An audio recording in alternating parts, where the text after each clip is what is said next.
brought you by Silver Pumps and Motors. Top quality और consistent performance के लिए सिर्फ सिल्वर पंप्स नाम याद रखना। నరేంద్ర మోడీ గారు ముఖ్యమంత్రి కాకముందు, నరేంద్ర మోడీ గారు ప్రధానమంత్రి కాకముందు గుజరాత్ రాష్ట్రంలో కాంగ్రెస్ పార్టీ అధికారంలో ఉన్నప్పుడు వాళ్ళు నరేంద్ర మోడీ గారికి సంబంధించినటువంటి బీసీ సామాజిక వర్గాన్ని బీసీలో కలిపారు. కన్వర్టెడ్ బీసీ అంటారు.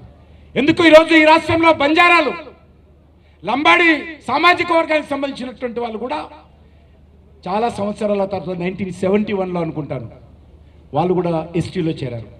అయితే ఈరోజు లంబాడీలంతా కూడా కన్వర్టెడ్ ఎస్టీలా, విశ్వబ్రహ్మణులంతా కూడా కన్వర్టెడ్ బీసీలా. ఈరోజు అనేక కులాల వాళ్ళు ఈ దేశంలో ఈ రాష్ట్రంలో చాలా మంది బీసీలుగా మారారు. వాళ్ళందరూ కూడా కన్వర్టెడ్ బీసీల కింద రాహుల్ గాంధీ లేకపోతే రేవంత్ రెడ్డి అనుకుంటాడా చెప్పాల్సినటువంటి అవసరం ఉంది. నోటికి ఏదొస్తే అది మాట్లాడము, ఏది పడితే అది మాట్లాడము. అదే హీరోయిజం అనుకుంటే, అదే గొప్పతనం అనుకుంటే ప్రజలు రానున్న రోజుల్లో క్షమించే పరిస్థితి లేదు. అర్థం చేసుకోవాల్సిన అవసరం ఉంది. ప్రజలు క్షమించే పరిస్థితి లేదు. ఈరోజు ప్రజలు అన్ని పార్టీలను చూశారు, అంతమంది నాయకులను చూశారు కాబట్టే గత పార్లమెంట్ ఎన్నికల్లో 8 సీట్లు భారతీయ జనతా పార్టీ గెలిచింది.